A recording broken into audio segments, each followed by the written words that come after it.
చేసే పరిష్కారము అనుదిన Bible study కార్యక్రమం ప్రేక్షకులందరికీ యేసుక్రీస్తు వారి సర్వశ్రేష్ఠ నామమున వందనాలు.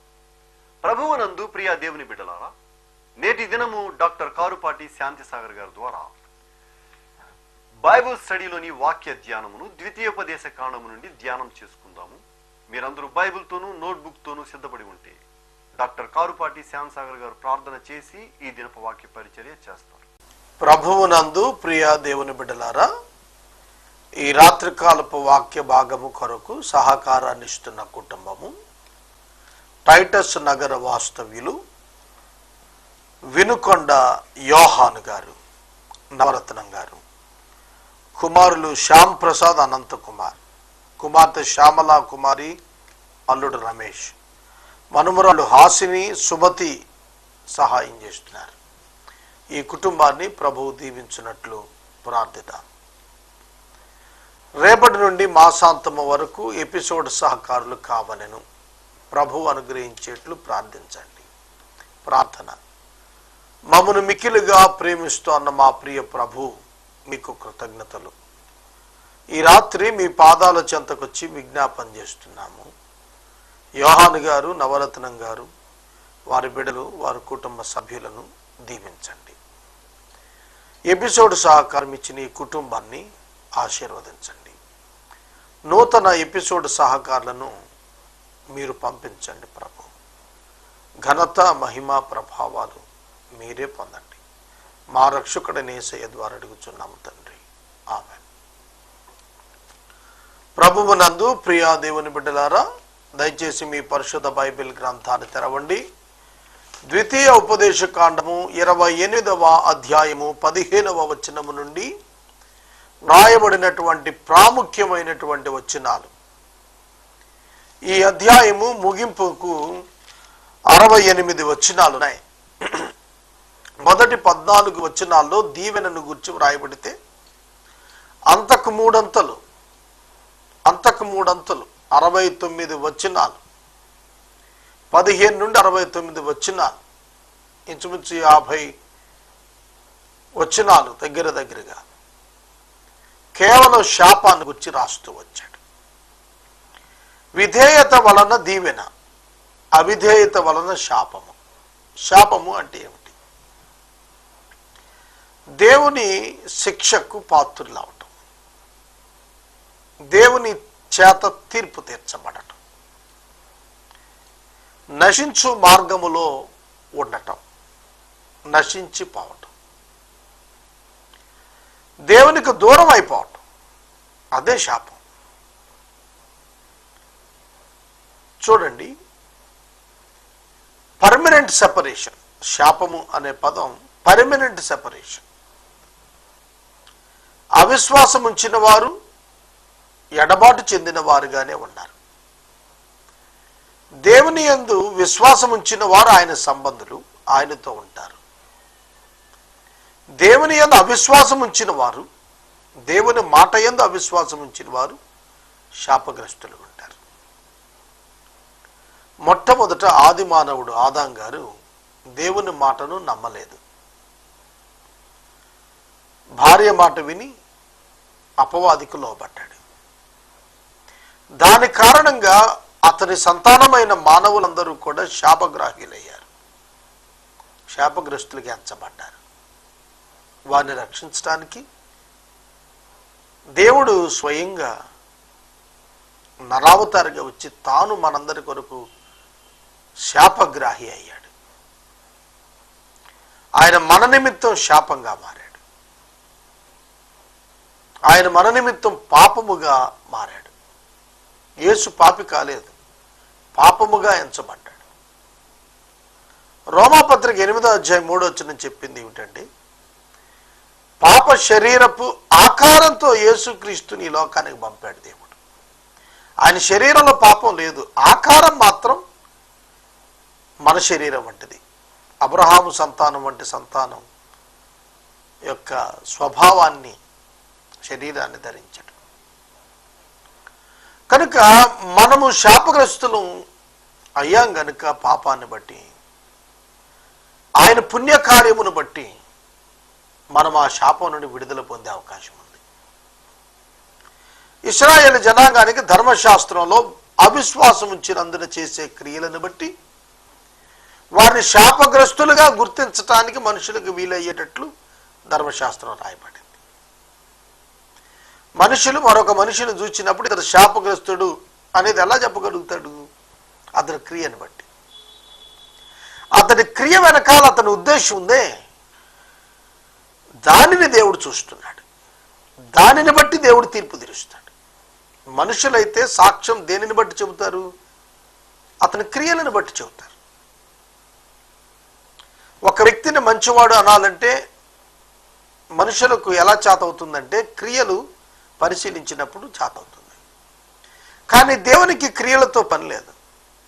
ఆయన అంతరంగం ఎరిగిన వాడు గనుక ఆయన చెప్పేస్తాడు ఆ మనిషి ఎలా అంటాడు అనేది. యోహాను సువార్తలో చాలా తేటగా చెప్పాడు. ఒక మనిషిని గురించి ఆయనకి ఎవరు కూడా సాక్ష్యం ఇవ్వనక్కర్లేదు, ఎందుకంటే ఆయన సమస్త హృదయాలు ఎరిగిన వాడన్నాడు. నిజమే. ఈ రాత్రి నేను మనవి చేస్తున్నాను, ప్రతి మానవుడు పాపము వలన శాపగ్రస్తుడయ్యాడు. ఆ శాపం నుండి తప్పించడానికి యేసుక్రీస్తు ప్రభు నరాధారయ్యాడు. కనుక ఇప్పుడు మనం చదువుతున్న వాటిల్లో ప్రతి అవిధేయత, ప్రతి అతిక్రమం, న్యాయమైన ఫలితం, ప్రతిఫలం క్రీస్తు దగ్గర దొరికినట్లుగా హెబ్రీ పత్రిక 2వ అధ్యాయం 2వ వచనం సాక్ష్యం చెబుతోంది. క్రీస్తునందు న్యాయ ప్రతిఫలం పొందింది సోదరుడా, సోదరి. కనుక శాపగ్రస్తులమైన మనం దీవించబడే అవకాశం వచ్చింది క్రీస్తునందల విశ్వాసం ద్వారా. ఇది సువార్త. ఇక మనం 28వ అధ్యాయంలో ఉన్న వచనాలను, ఆనాటి ప్రజలకు చెప్పిన మాటలను ఈనాటి మన ప్రవర్తనకు అన్వయించుకుంటూ ధ్యానం చేసుకుందాం. చదువుతాను చూడండి. 15వ వచనం. నేడు నేను నీకు ఆజ్ఞాపించు ఆయన సమస్తమైన ఆజ్ఞలను కట్టడలను నీవు అనుసరించి నడుచుకోవాలని నీ దేవుడని యెహోవా సెలవిచ్చిన మాట వినని ఎడల ఈ శాపములన్నీ నీకు సంభవించును. చూడండి, ఇందులో చాలా క్లారిటీ ఉంది. ఈ వచనాల్లో, ఈ వచనంలో చాలా స్పష్టత ఉంది. వినని ఎడల ఏమిటి వినకపోవటం? దేవుని మాట వినకపోవటం. ఎవరా దేవుడు? నీ వ్యక్తిగత దేవుడు. సమస్త ఆజ్ఞలు కట్టడలు నీవు అనుసరించి నడుచుకున్నట్లు నీ దేవుడిని యెహోవా మాట నీవు వినకపోతే నీకు శాపం వస్తుంది అన్నాడు. మాట వినకపోవటం ఎప్పుడు సంభవిస్తుంది? అవిశ్వాసం ఉంటే. ఒక వ్యక్తి మరొక వ్యక్తి మాట వింటో లేదంటే ఏంటంటే అతనంటే నమ్మకం లేదని, అతను చెబుతున్న మాటలు నిజం కాదని అనుకుంటేనే ఒక వ్యక్తిని నమ్మరు. అతని మాటలు నిజమని నమ్మితే దానికి లోబడతారు. టేక్ డైవర్షన్ అనేటువంటి బోర్డ్స్ ఉంటాయి మనం ప్రయాణం చేస్తున్నప్పుడు. ఆ బోర్డు చూసినప్పుడు మనం నమ్ముతాం కాబట్టే we will take the diversion, మార్గం మార్చుకుంటాం. లేదు, ఈ బోర్డు మీద రాసింది నేను నమ్మను, నేను ఎదరకే పోతానంటే ప్రమాదంలో పడతాడు. కనుక నమ్మటం వలన ప్రమాదాన్ని తప్పించుకుంటున్నాము. నమ్మటం వలన డైవర్షన్ తీసుకుంటున్నాం, ప్రమాదం నుండి తప్పించుకుంటున్నాం. అలాగున వాక్యము మనకు ముందస్తుగా చెప్పబడింది. ఎందుకంటే రానున్న తీర్పు అనే ప్రమాదం నుండి తప్పించుకోవటానికి. విశ్వాసం ఉంచినప్పుడే మనము దేవుని పిల్లలమవుతాం. విశ్వాసం ఉంచినప్పుడే తీర్పు నుండి మనం దాటిపోయిన వారము అవుతాము. కనుక నీ దేవుడైన యెహోవా అనే పదాన్ని బట్టి ఈ వచనాలన్నీ కూడా బిలీవర్స్ను సూచిస్తున్నాయి. విశ్వాసం ఉంచాం అని చెప్పి ఉన్నటువంటి వారు, నిబంధనాజనులం అని ఒప్పుకున్నటువంటి ఇశ్రాయేలీయులు తాము పడిపోతే ఏం జరుగుతుంది అనేది చెబుతూ వచ్చాడు. చూడండి, చదువుతాను. పట్టణములో నీవు శపించబడదువు, పొలములో నీవు శపించబడదువు, నీ గంప పిండితో పిసుకు నీ తొట్టి శపించబడును. నీ గర్భఫలము, నీ భూమి పంట, నీ ఆవులు, నీ గొర్రె మేకలు, మందలు శపించబడును. నీవు లోపలికి వచ్చినప్పుడు శపించబడదువు, వెలుపలికి వెళ్ళినప్పుడు శపించబడదు. నీవు నన్ను విడిచి చేసిన నీ దుష్కార్యముల చేత నీవు హతము చేయబడి వేగముగా నశించు వరకు నీవు చేయబోవు కార్యములు అన్నింటినీ విషయములో యెహోవా శాపమును, కలవరమును, గద్దింపును నీ మీదకు తెప్పించును. ఈ వచనాల్లో కొన్ని మాటలు చూడండి. వేగముగా నశించు వరకు ఒకటోది. 2, నీవు హతం చేయబడతావు. 3, నీవు చేయబోను కొన్ని కార్యాల్లో నీ కలవరం వస్తుంది, నీ గద్దింపు వచ్చేస్తుంది. విశ్వాసులు పాపంలో నివసించకూడదు సుమా. విశ్వాసులు స్వచిత్తం నెరవేర్చుకునే వారు ఉండకూడదు. అలా తమ చిత్తమే నెరవేర్చుకోదలుచుకుంటే దేవుని చిత్తాన్ని నమ్మనట్టే, విశ్వసించనట్టే, పక్కన పెట్టినట్టే. విశ్వాసులు పాపములో కొనసాగితే శారీరక మరణం ఇస్తాడు దేవుడు, హతం చేస్తాడు, ఫిజికల్ డెత్ అలౌ చేస్తాడు దేవుడు. ఇది చాలా మంది క్రైస్తవులకు తెలియదు. ప్రభువు కోరుతున్నాడు ఏమిటంటే తన పిల్లలు, తన నిబంధన జనులు తనకు లోబడి నిబంధన ప్రకారం జీవించాలి. అలాగన జీవించకపోతే దుష్కార్యముల చేత హతం చేయబడతాం. దేవుని విడిచిన వాడే దుష్కార్యం చేస్తాడు అంటే దేవునికి అవిధేయుడైన వాడు అని అర్థం. దేవునికి అవిధేయుడైన వాడు దుష్కార్యము చేయును, గుర్తుపెట్టుకోండి. దేవునికి విధేయుడైన వాడే మంచి కార్యములో పాల్పొందుతాడు. మంచి కార్యము పేరిట చెడ్డ మనసుతో పాల్గొన్నవాడు కూడా శిక్షణ పొందుతాడు. దానివల్ల ప్రయోజనం ఉండదు. స్వలాభాపేక్ష కోసం దేవుని నీతి నెరవేరుస్తున్నట్లుగా చేసేది వేషధారణ అవుతుంది. నిన్నటి దినం ఒక సేవకుడు నేను మాట్లాడుతున్నప్పుడు సేవా పరిచర్యలో ఉన్నటువంటి అనేక మంది జీవితాల్లో వేషధారణ, వాస్తవంలో వారు వేరు, వారు వ్యక్తీకరించుచున్నటువంటిది వేరు, వారు ప్రదర్శిస్తున్నది వేరు. దేవుణ్ణి మనం మోసం చేయలేము, మనుషులైతే మోసం చేయగలం. మనం ఒకటై ఉండి మరొకటి ప్రదర్శించడం వీలవుతుంది. అదే వేషధారణ, వేషం కట్టడం. అది దేవునికి ఇష్టం లేదు. నీవు చేయబోను కార్యాలన్నింటా నీకు శాపము, కలవరం, గద్దింపు నీ మీదకి వస్తుంది అన్నాడు. ఒక మంచి పని చేయటానికి కూడా దేవుని సహాయం కావాలి. ఒక మంచి పని చేయటానికి అపవాది ఎంతో ఆటంకాలు కలిగిస్తాడు. దాన్ని చేయాలి అంటే దేవుని ఆత్మ సహాయం కావాలి. ఇజ్రాయేలు జనాంగం దేవుని మాట వినకపోయినప్పుడు ఆయన చెబుతున్నాడు, నీకు గద్దింపు, కలవరం వస్తాయి, జాగ్రత్త అంటున్నాడు. కలవరం, చాలామంది కలవరం చెందుతున్నారు తమ జీవితాల గురించి. కారణం వారి జీవితంలో దేవునికి లోబడిన అనుభవం లేకపోవటమే. 21వ వచనం, నీ స్వాధీనపరచుకొనబోవు దేశములో ఉండకుండా నిన్ను క్షీణింపజేయ వరకు యెహోవా తెగులు నిన్ను వెంటాడను. ఎవరైతే దేవుని బిడ్డలు అవిశ్వాసమునకు తిరుగుతారో, భ్రష్టత్వానికి వెళతారో వారికి తెగులు వెంటాడుతుంది. క్షయరోగం, జ్వరము చేత మంట, మహాతాపం చేత, ఖడ్గం చేత, కంకి కాటుక చేత, బూజు చేత నిన్ను కొడతాడు. నీవు నశించు వరకు అవి నిన్ను తరుముతాయి. ప్రమాదకరం కాదు. దేవుని ఆజ్ఞ వినని వాణిని మరణం జరుగుతుంది అన్నాడు, ఖడ్గం జరుగుతుంది అన్నాడు, అనారోగ్యం జరుగుతుంది అన్నాడు. నీ తలపైన ఆకాశం ఎత్తడం వరే ఉంటుంది, కింద నేల ఇనుము అనే ఉంటుంది. ఇత్తడి బరువును సూచిస్తుంది, ఇనుము వేడిని సూచిస్తోంది. నీ పాదముల కింద నీవు నిలవలేని స్థితి. వేసవి కాలంలో ఉన్నాం కదా, ఐరన్ షాప్కి వెళ్ళి చూడండి ఎంత వేడి ఉంటుంది. ఐరన్ చూడండి, ఆర్సీసీ స్లాబ్స్లో ఐరన్ ఉపయోగించడం వలననే అత్యధికమైన వేడి గదిలో ఉన్న వారికి వస్తుంది. ఐరన్ ఇనుము వేడిని చాలా సులువుగా గ్రహించే ప్రవాహకం. చాలా వేడిగా ఉంటుంది ఇనుము. అంటే బరువైన స్థితి, నిలువలేనటువంటి స్థితి నీకు వస్తుంది అన్నాడు. నీవు మోయలేని స్థితి, బరువైన స్థితి అంటే ఎత్తడంటే. ఇనుము అంటే నీవు ఉండలేని స్థితి. నీవు మోయాలేవు, నీవు నిలువలేవు. ఎంత ప్రమాదకరం ఆలోచించండి.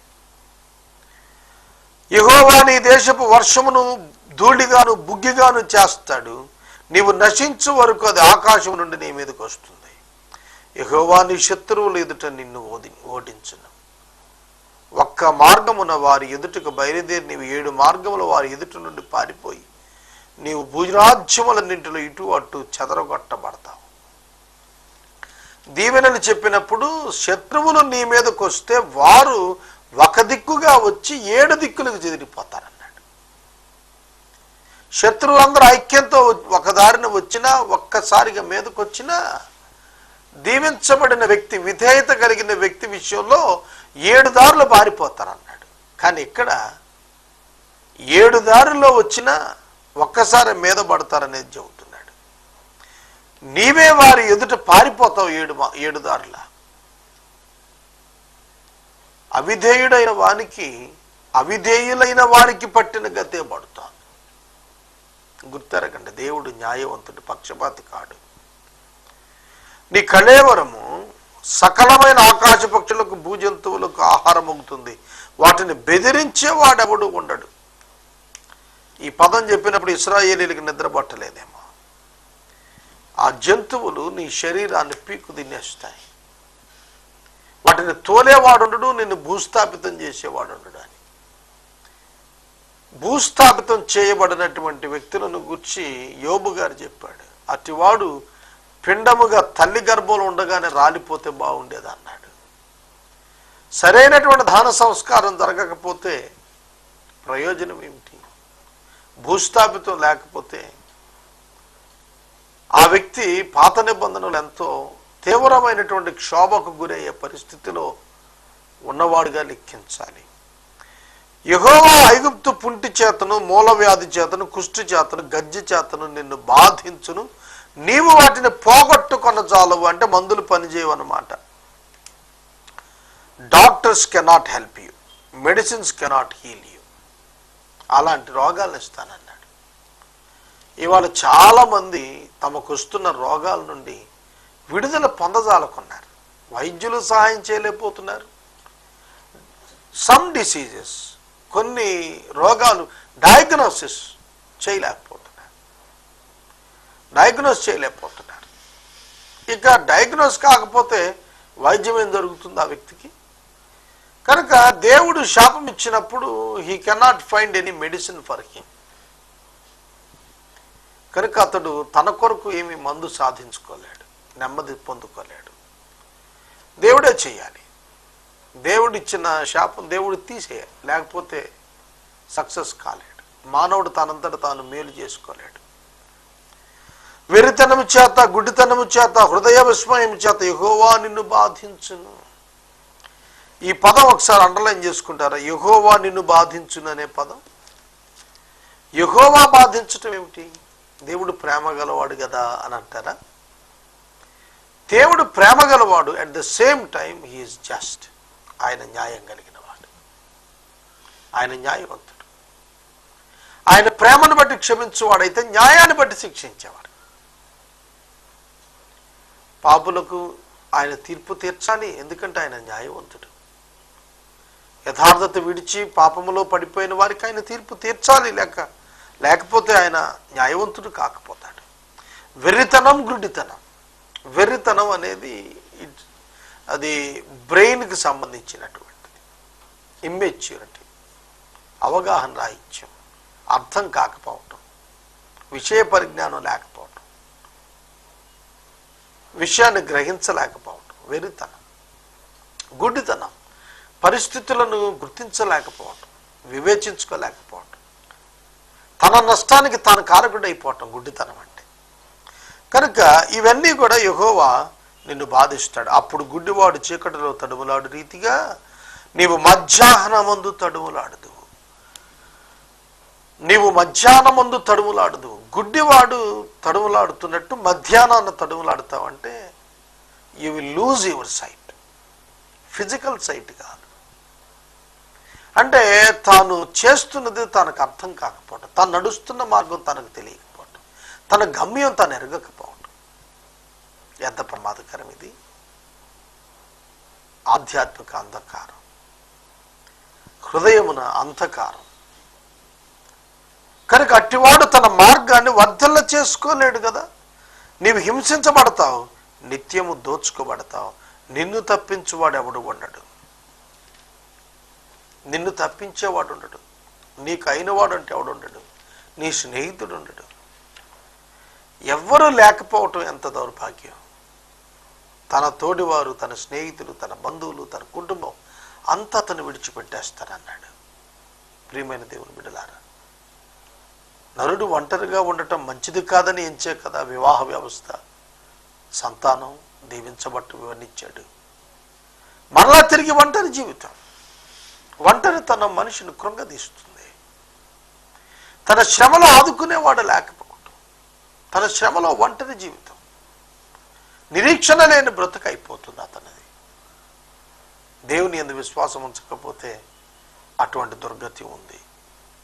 స్త్రీని ప్రదానం చేసుకుంటావు కానీ వేరొకడు ఆమెను కొడతాడు. ఇల్లు కట్టుకుంటావు కానీ వేరొకడు నివసిస్తాడు. ద్రాక్ష తోట నాటుతావు, పండ్లు తినవు. నీ ఎద్దు నీ కళ్ళు ఎదురు వధింపబడుతుంది, దాని మాంసాన్ని నీవు తినవు. నీ గాడిద ఎదుట బలాత్కారం చేత కొనిపోబడుతుంది, అది మరలా తేబడదు. నీ గొర్రె మేకలు నీ శత్రువులకు ఈబడతాయి, నిన్ను రక్షించువాడెవడును ఉండడు. ఈ మాట అర్థం చేసుకోండి. నిన్ను రక్షించువాడెవడును ఉండడు. ఎవ్వరు నీకు సహాయం చేయరు. మనుషుల సహాయం వ్యర్థమైనప్పటికీ ఒక వ్యక్తి ఆపదలో ఉన్నప్పుడు సహాయం కోరుకుంటాడు. తనకు సహాయకుడు రావాలని కోరుకుంటాడు. కొన్ని సందర్భాల్లో మీరు గమనించి ఉంటారు. అవసరంలో ఉన్నవారు, ప్రమాదంలో ఉన్నవారు, ఒంటరిగా ఉన్నవారు సహాయం కొరకు వేడుకుంటారు, కోరుకుంటారు, ఆశిస్తారు, ఎదురు చూస్తారు. అది దొరకకపోతే నిరుత్సాహపడతారు, నిర్వీర్యమైపోతారు. కనుక ఇక్కడ చెప్పబడిన మాట చూస్తే నిన్ను రక్షించేవాడు నీకుండడు అన్నప్పుడు నీవు ఒంటరివైపోతావు. నీ పరిస్థితులన్నీ కూడా నీ చేతుల నుండి తొలగిపోతాయి. నీ కుమారులు, నీ కుమార్తెలు అన్యజనానికి ఇవ్వబడతారు. ఇది చాలా దుఃఖకరమైన విషయం ఇశ్రాయేలీలకి. యూదులు యూదులలోనే వివాహం చేసుకునేవారు. ఎందుకంటే వారు నిబంధనాజనులు కదా, వారు బయటికి వెళ్ళేవాళ్ళు కాదు. ఐగుప్తులో ఉండగా వారు మిశ్రిత జనాంగంగా ఉన్నారు. ఎజ్రా టైంలో కూడాను చాలామంది అన్య స్త్రీలను వివాహం చేసుకున్న వారు ఉన్నారు. ఆ టైంలో వారు పశ్చాత్తాపడి వారిని విడిచిపెట్టేశారు. వారికి కావలసిన డబ్బు ఇచ్చి వదిలేశారు. అన్యులకు ఇవ్వబడటం, బిడ్డలు అన్యులకు ఇవ్వబడటం వారు సహించలేనటువంటి స్థితి. అలాంటి దుస్థితి వస్తుంది అన్నాడు వారికి. తరువాత నీ కన్నుల ఎదుట నీ వెరుగని జనం నీ పొలం పంట, నీ కష్టార్జితం తినేస్తారు. నీ కన్నుల ఎదుట నీ ఆస్తి కరిగిపోతుంది. నీ జంతువులు వధించబడతాయి. చూస్తున్నారా? ఇవంతా కూడా డిస్ట్రక్షన్ జ్ఞాపకం చేస్తున్నాయి. ఇదంతా కూడా చెదరగొట్టబట్టాన్ని, నాశనాన్ని జ్ఞాపకం చేస్తున్నాయి. దేవుని మాట వినని వానికి నాశనము, దేవుని మాట విననటువంటి వారికి కూలిపోయే అనుభవాన్ని ఇస్తున్నాడు దేవుడు. నీ కనుల ఎదుట జరిగి దానిని చూచుట వలన నీకు వెర్రి ఎత్తును, అంటే కంగారు పుట్టేస్తుంది. వెర్రెత్తిపోతాం అంటే ఏమి చేయలేని స్థితి. ఏదో చెయ్యాలి, ఆపాలనుకుంటాడు, ఆపలేడు. అన్కంట్రోల్డ్ సిచ్యుయేషన్స్ లైఫ్లో వచ్చేస్తాయి. అది మంచిది కాదు కదా, అది దుఃఖకరం కాదా? కనుక వెర్రెత్తిపోయే పరిస్థితులు దేవుడిని నీ కళ్ళ ముందుకు రప్పించేస్తాడు. జాగ్రత్త అన్నాడు. యెహోవా నీ అరికాల మొదలుకొని నడినెత్తి వరకు మోకాళ్ళ మీద, తొడల మీద కుదరని చెడ్డపుండ్లు పుట్టించి నిన్ను బాధిస్తాడు. మరలా చెబుతున్నాడు, యెహోవా నిన్ను బాధిస్తాడు. ఆయన న్యాయవంతుడు కనుక ఆయన నీకు బాధనిస్తున్నాడు. దేని చేత? అనారోగ్యం చేత మొత్తుతాడు. జాగ్రత్త. ప్రియమైన దేవుని బిడ్డలారా, దేవుని యందు విశ్వాసం ఉంచిన వారి యొక్క జీవితాలు కఠినంగా తీర్పులకు వస్తాయి. నడినెత్తి మొదలుకొని అరికాలు వరకు ఉన్నటువంటి శరీర భాగములన్నింట భయంకరమైనటువంటి పుండ్లు, కురుపులు, అనారోగ్యం అనుగ్రహించబడి బాధించబడతారని చెప్పబడుతున్నాడు. యెహోవా నిన్నును నీవు నీ మీద నియమించుకుని నీ రాజును నీవే గాని నీ పితరులు గాని ఎరగని జనానికి అప్పగించేస్తాడు. ఇది సిద్కియా అనే రాజు కాలంలో జరిగిందండి. అక్కడ నీవు కొయ్య దేవతలను, రాతి దేవతలను పూజిస్తావు. బబులోనికి వెళ్ళారు, 70 ఏళ్ళు ఉన్నారు. కారణం, వారి రాజు కండ్లు ఒడదీయబడ్డాడు. సిద్కియా అన్యదేశం తీసుకుపోబడ్డాడు, చెరసాల పాలైపోయాడు. విగ్రహాలు ప్రజలు ఆరాధించారు బబులోనికి వెళ్ళినప్పుడు. వారు తమపై రాజుగా ఎన్నుకున్నవాడు అతను. తాము సమూయేలు దగ్గరికి వచ్చి మొరపెట్టుకున్నారు, మాకు రాజు కావాలని. దేవుడినే విసర్జించి వారు రాజు కావాలనుకున్నారు. ఆ రాజు శత్రువుల చేతికి అప్పగించబడిపోతే ఇక సంరక్షకుడు ఎవరు? కనుక సంరక్షణ లేని దుస్థితికి వెళ్తారని చెబుతున్నాడు.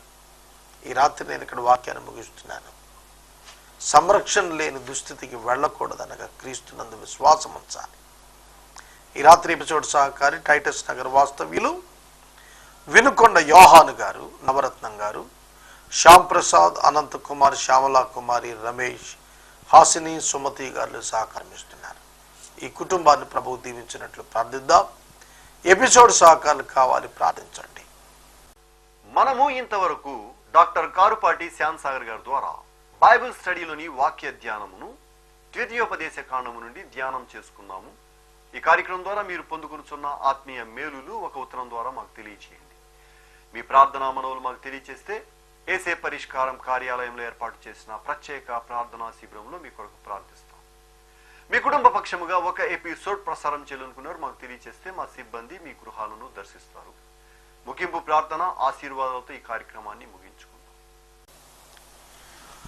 ప్రార్థన చేసుకుందాం. దయచేసి తలలు వంచండి, ప్రార్థనలో ఏకీభవించండి. మమ్మల్ని మిక్కిలిగా ప్రేమిస్తున్న మా తండ్రి, మీకు వందనాలు. వాక్యం విన్న బిడ్డలను దీవించండి. దేవాన్ని యందు అవిశ్వాసం ఉంచినటువంటి వారు పొందేటువంటి శాపాలు ఇశ్రాయేలీల నిమిత్తం ఇవ్వబడినవి మేము ధ్యానించాం. ఆధ్యాత్మికంగా నీ యందు అవిశ్వాసం ఉంచిన వారు పొందేటువంటి పరిస్థితులు, వీటి నియమాల్లో నుండి పొందుతున్నారనేది గుర్తెరిగే కృపనివ్వండి. మీరు రాబోతున్నారు. మీ యందు విశ్వాసం ఉంచిన వారు విడిచిపెట్టబడతారు. కావున ప్రతి ఒక్కరు రక్షించబడటానికి కృపనివ్వండి. వినుకొండ యోహాను గాని, నవరత్నం గాని కుటుంబాన్ని దీవించండి. నూతన ఎపిసోడ్ సహకారాలను పంపించండి. యేసు నామమున వేడుచున్నాం తండ్రి, ఆమేన్. మన తండ్రి అయిన దేవుని ప్రేమ, కుమారుడైన యేసయ్య కృప, పరిశుద్ధాత్మని యొక్క అన్యోన్య సహవాసం సదా మనందరికి తోడై ఉండును గాక.